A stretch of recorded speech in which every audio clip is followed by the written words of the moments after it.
So for us to embody something different is a great deed for us. My question deals with a part of history, of our history, that I've gotten so many different stories on, but since I have the historian here, I want to know about the situation regarding Warren A. Cole's expelment and then later reestablishment within the fraternity. Okay, let me give you a fairly concise version of this. Unfortunately, the history book that Ernie Vargo and I put out at the 75th is out of print. We did use that as an example of how things could and could not be worked out. Bottom line, Lambda Chi Alpha was not big enough for Warren Cole, Jack Mason, and Ernst J.C. Fisher. Three huge egos. I like to point out, again, from the ritual point of view, none of them were initiated with the Mason ritual. They were all came in from local chapters. And basically, Mason and Fisher ganged up on Cole, and they sent him a letter. Okay, first of all, Cole was Grand High Alpha until the 1919-1920 General Assembly. At that point, General Assemblies met over Christmas break or essentially over New Year's. Fisher was put in as Grand High Alpha, and Cole was out as Grand High Alpha. Fisher essentially ignored Cole initially, and then sent him a letter with a list of charges, most of which, according to Lloyd Claycomb, who was one of the Grand High Zeta members at that period, had no basis in fact. And he said, if you don't resign, we will expel you. And Cole was furious. He'd been running the fraternity, as someone mentioned earlier, on his own during the war because everybody else had been off in the military, and he found it hard to release things when he came back. But he wrote a letter of resignation, which was accepted by the executive committee. What is interesting is, under the Constitution of the time, the executive committee could not expel, and indeed did not have the power to accept a resignation, although they did. When I think part of the Theta Kappa Nu merger plays in here, because the people who made initial contact with Cole in terms of bringing him back in before the 50th, this would be in the 1950s, were primarily from Theta Kappa Nu and said, why don't we recognize this? And Cole, in fact, apologized for some of his behavior. He agreed to be restored as a member of Lambda Chi Alpha, but not given Alpha 1 or be ever mentioned as the founder. He signed an agreement to that point. That's something that George his name just disappeared from the Pedagogus. It was our founder at Boston. There's a lot of animosity there, but when I started working with the history and the Pedagogus, George and the board decided to bring his name back. I think it's an unfortunate sort of thing, but it was really, from my point of view, a personality conflict. These happen. Similar thing happened in Theta Kappa Nu among the four founders, except there what happened, it was a 3-on-1, and the one just faded out of the picture. So that was a little happier resolution. But to his dying day, Fisher claimed that it was improper to have reinstated Cole. George? It was really, I think, a very personal animosity. Of course, Jack Mason died essentially Second World War, so he was not around to see. I think we've got a statement. footnote from George here on this Yeah. as well, and I'm trying to be mindful of the time. In my opinion, and I differ with Chuck on this, it was a personality thing, but I think it was justified. Cole, for 10 years, was Grand Chi Alpha, administrative secretary, and official jeweler of the fraternity. I give Cole total credit for starting Lambda Chi Alpha and bringing into the fraternity 53 chapters by 1919. But at that time, bringing in new chapters was not that big a deal. There were literally hundreds of local fraternities around the country begging for national affiliation, and the fact that Cole was able to travel, selling jewelry, he was able to pick up chapters quite easily. But the fact is, once they picked up the chapters, there was no follow-up. Let me give you an example. This is the charter. This is the petition for a charter in Lambda Chi Alpha.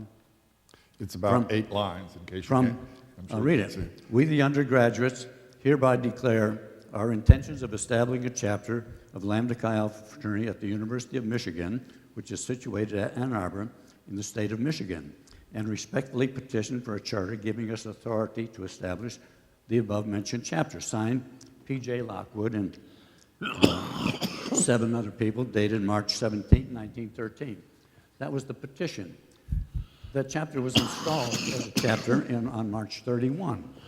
2 years later, Ernst Fisher was traveling in Ann Arbor and was trying to find the Lambda Chi Alpha chapter. It was nowhere to be found. He went to an address that was supposedly their address and found that, yeah, there were some fraternity guys who used to live here a couple of years ago. We don't know who they are. They never found these 7 men. But Fisher did talk to the people in this rooming house, members of a local fraternity, Mu Psi, and he talked them into becoming part of Lambda Chi Alpha at Michigan, and that was really when our chapter got started. Now, Perry Lockwood, he was at our chapter when we initiated the 1,000th member. We flew him up he was retired dentist, and we flew him up from Florida to present the gold or diamond badge to the 1,000th initiate. But he doesn't remember being initiated, and he doesn't remember really starting a fraternity. But he's number 1 on our chapter. This, Oregon State is another one that's very iffy because I talked to their number 1 initiate. That was the 30th chapter. Clayton Strain was number 1.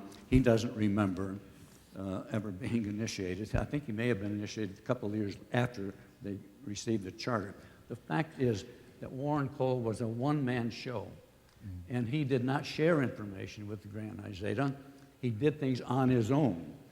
10 years of that was enough for them. So they came to the Ann Arbor General Assembly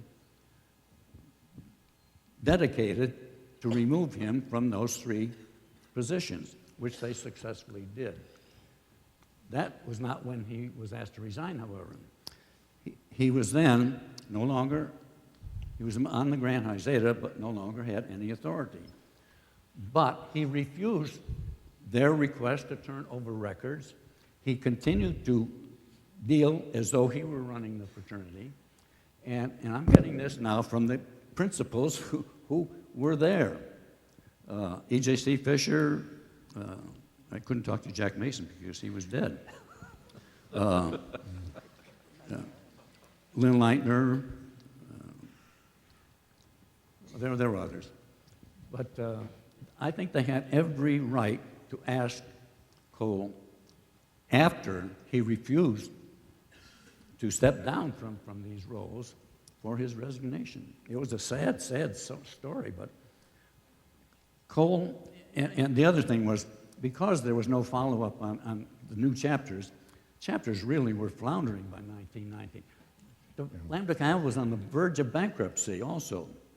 And it took the financial skills of E.J.C. Fisher to put us on firm financial footing again.